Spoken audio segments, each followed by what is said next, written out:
ആലപ്പുഴ വനിതാ ശിശു ആശുപത്രിയുടെ നേതൃത്വത്തിൽ ജില്ലാ മാസ് മീഡിയ വിങ്ങിൻ്റെയും ജില്ലാ TB യൂണിറ്റിൻ്റെയും സഹകരണത്തോടെ വനിതാ ശിശു ആശുപത്രി പരിധിയിലുള്ള ബീച്ച് വാർഡിലെ ചിന്നപ്പൻ ചേട്ടൻ്റെ ചായക്കടയിൽ വെച്ച് പീഡികത്തിണ്ണയിൽ കുശലം പറയാം കുറച്ച് കാര്യവും എന്ന പൊതുജനങ്ങൾക്ക് വേറിട്ട ബോധവൽക്കരണ തലങ്ങൾ സമ്മാനിച്ചുകൊണ്ട് വ്യത്യസ്തമായ പരിപാടി സംഘടിപ്പിച്ചു.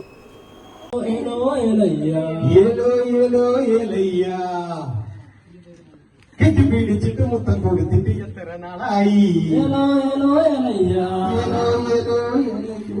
പൊക്കം കൂട്ടിയില്ല. ഇത് കേറത്തില്ല കേട്ടോ, അതൊട്ട് കേറാൻ പറ്റത്തില്ല. ഇതെന്താണ് ക്ഷയരോഗത്തെ കുറിച്ച് ചായക്കടക്കാത്തോണ്ട് ബോർഡ് വെച്ചിരിക്കുന്നത്? അണ്ണാ എത്രയാണ് ഈ ക്ഷയരോഗം? ഈ ക്ഷയിച്ചു പോണവരെ കുറിച്ച് എന്തെങ്കിലും പരിപാടി, അവർ ഉന്നമനത്തിന് അങ്ങനെ എന്തെങ്കിലും പരിപാടി? അങ്ങനെ എന്തിനാ?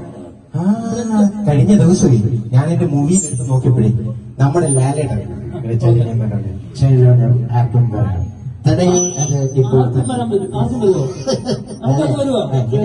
പറയുന്ന കേട്ടു.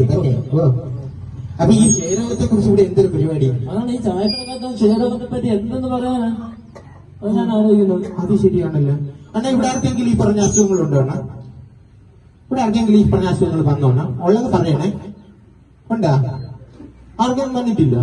ഇവിടെ എല്ലാം അടിപൊളിയാണ്, നമ്മൾ വിളിച്ച പോലെ. ഇതെന്താ സംഭവം എന്ന് വെച്ചാൽ ഈ മുടിയോർക്കൊന്ന് വിശദീകരിച്ചു കൊടുക്കുന്നത്. പ്രധാനമായും എലിപ്പനിക്കെതിരെയുള്ള ബോധവൽക്കരണത്തോടൊപ്പം കാലിക പ്രസക്തിയുള്ള 100 TB ഡേ എലിമിനേഷൻ പരിപാടിയും ഉൾക്കൊള്ളിച്ചുകൊണ്ട് ഏറെ ജനകീയമായി മാറിയ ഈ പരിപാടിക്ക് ആശുപത്രി സൂപ്രണ്ട് ഡോക്ടർ KK ദീപ്തി, ജില്ലാ deputy mass media officer I ചിത്ര, ജില്ലാ TB unit medical officer doctor Harry Jacob, വനിതാ ശിശു ആശുപത്രി nursing superintendent K Sudha, S Jayakrishnan, K Ramya, AJ Safeer, K Manjusha, Ambika എന്നിവർക്കൊപ്പം ആലപ്പുഴ ജില്ലാ TB യൂണിറ്റിലെ ജീവനക്കാരായ MR Beena, V Sindhu, Saranya Lawrence, S ഷർബാൻ എന്നിവരും ആശാപ്രവർത്തകരായ റോസമ്മ, ജലജ, സുനിത ബൈജു, ത്രേസ്യാമ്മ എന്നിവർ പരിപാടിക്ക് നേതൃത്വം നൽകി. പരിപാടി സംഘടിപ്പിക്കപ്പെട്ട ബീച്ച് വാർഡിലുള്ള ചിന്നപ്പൻ ചേട്ടൻ്റെ ചായക്കട സമൂഹ മാധ്യമങ്ങളിലടക്കം വൈറലായി. കഴിച്ചില്ല, എലിപ്പനി തിരിച്ചറിഞ്ഞതുമില്ല, പക്ഷെ രോഗം മൂർച്ഛിച്ച് വെന്റിലേറ്ററിലൊക്കെ കിടന്ന് മരണപ്പെടുകയുണ്ടായിരുന്നു. അങ്ങനെ എനിക്ക് നേരിട്ട് എനിക്ക് വരികയും എനിക്ക് പരിചയമുള്ള ഒരാൾക്ക് മരണം സംഭവിക്കുകയും ചെയ്തിട്ടുണ്ടായിരുന്നു എലിപ്പനി വന്ന്. അപ്പോ നമ്മുടെ ഈ സുന്ദരിക്കുട്ടിക്ക് എന്താ എലിപ്പനിയെ ഞങ്ങളെപ്പോലെ സാധാരണക്കാർക്ക് എന്താണ് പറയാനുള്ളത്? നമ്മുടെ ആലപ്പുഴയിലെ ഒരു പ്രധാന അസുഖമായിട്ടാണ് നമ്മൾ എലിപ്പനിയെ പറയുന്നത്. പുറത്ത് നിൽക്കുന്നവരൊക്കെ ശ്രദ്ധിച്ച് കേട്ടാട്ടത്. ഇനി വേറെ ആരും വന്ന് പറഞ്ഞു തരില്ല, നമുക്കാർക്കും അറിയാത്ത കാര്യങ്ങൾ പറയുന്നത്. ഒത്തിരി വെള്ളക്കെട്ടുള്ള സ്ഥലമാണ് നമ്മളിത്. വെള്ളം കെട്ടി നിൽക്കുന്ന സ്ഥലത്ത് തീർച്ചയായിട്ടും അഴുക്കാണ്. അപ്പം മലിനമായ വെള്ളത്തിലും മണ്ണിലും, മണ്ണെങ്ങനെയാ മലിനമാകുന്നത്? ഈ പറയുന്ന മൃഗങ്ങളുടെ ഒക്കെ മൂത്രം കലർന്ന് മണ്ണ് അഴുക്കുള്ളതാകും. ഈ മൃഗങ്ങളെന്ന് പറഞ്ഞാൽ ആരൊക്കെയാ? നമ്മൾ എലിപ്പനിയുടെ പേരിലേ ഉള്ള എലിപ്പനി എന്ന് കേൾക്കുമ്പോൾ എലിപ്പനി. അപ്പൊ നമ്മൾ എലിയാണ് കാരണമെന്ന് മാത്രം വിചാരിക്കേണ്ട. നായ, പൂച്ച, പശു, ആട് ഇവരുടെ ഒക്കെ മൂത്രത്തിൽ നിന്ന് എലിപ്പനിയുടെ രോഗാണുക്കൾ മണ്ണിലും വെള്ളത്തിലും കലർന്നിട്ടുണ്ടാവും. നമ്മുടെ വീട്ടിൽ വളർത്തുന്ന മൃഗങ്ങളെല്ലാം ഇതിനകത്ത് പ്രശ്നമാണ്. വീട്ടിൽ വളർത്തുന്ന മാത്രമല്ല, റോഡിൽ കൂടെ തെരുവ് നായ്ക്കൾ നടക്കുന്നുണ്ട്.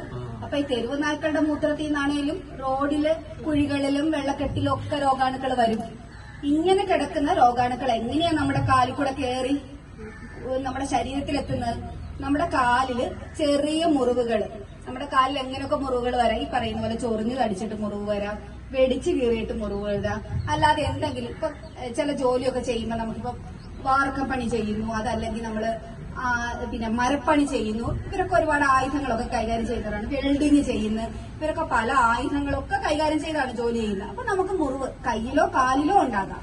ഈ മുറിവിൽ കൂടെ നമ്മൾ തൂമ്പ വെച്ച് ജോലി ചെയ്യുന്നു. തൊഴിലുറപ്പൊക്കെ ചെയ്യുന്നവര് പിന്നെ ചിലപ്പോൾ മുള്ളു പിച്ചാനായിട്ട് അവര് വെറും കയ്യ ഉപയോഗിക്കുന്നതിനൊക്കെ മുറിവുകളുണ്ടാവും. ഇങ്ങനെയൊക്കെ നമ്മുടെ കാലിലെയും കയ്യിലെയും മുറിവിൽ കൂടി ഈ രോഗാണു എളുപ്പത്തില് നമ്മുടെ ശരീരത്തിൽ കയറിപ്പോകും. അതാണ് പറയുന്നത്. തൊഴിലുറപ്പ് ജോലി ചെയ്യുന്നതും ഈ ക്ലീനിങ് ജോലി ചെയ്യുന്നവരും ഒക്കെ, പ്രത്യേകിച്ച് നമ്മുടെ ഹരിതകർമ്മ സേനയിലെ സഹോദരിമാരിവിടെ ഉണ്ട്, ക്ലീനിങ് ജോലി ചെയ്യുന്നവരൊക്കെ കയ്യുറയും കാലുറയും കഴിയുന്നതും ധരിക്കണം. കട്ടിയുള്ള കയ്യുറയും കാലുറയും ധരിക്കണം. അത് തന്നെയല്ല, ഇത്രയും നമ്മൾ റിസ്ക്കുള്ള ജോലിയാണ് ചെയ്യുന്നതെങ്കിൽ ഏറ്റവും എളുപ്പമുള്ള കാര്യമാണ് ഡോക്സി സൈക്ലിൻ എന്ന് പറഞ്ഞൊരു ഗുളിക. നമ്മുടെ എല്ലാ ഹെൽത്ത് സെന്റേഴ്സിൽ നിന്നും കിട്ടുന്നതാണ് ഡോക്സിസൈക്ലിൻ ഗുളിക. ഒരു കുഴപ്പമുള്ള ഗുളികയല്ല. ഒരൊറ്റ കാര്യം ശ്രദ്ധിച്ചാൽ മതി, വയറ് നിറച്ച് ആഹാരം കഴിച്ചിട്ട് നന്നായിട്ട് വെള്ളം കുടിച്ച് ഗുളിക ഇറക്കാം. ഇത്തിരി വെള്ളത്തിലല്ല, നന്നായിട്ട് വെള്ളം കുടിച്ച് ഈ ഗുളിക കഴിക്കുക. അത്രയും മാത്രം ശ്രദ്ധിച്ചാൽ മതി. അപ്പൊ നമുക്ക് എങ്ങനെയൊക്കെ ശ്രദ്ധിക്കാം? കാലയിൽ മുറിവുണ്ടെങ്കിൽ വെള്ളത്തിൽ ഇറങ്ങാതെ നോക്കാം. അല്ലെങ്കിൽ ഈ പറയുന്ന കാലൊറയൊക്കെ ഇട്ട് കയ്യൊറയൊക്കെ ഇട്ട് നമുക്ക് ജോലി ചെയ്യാം.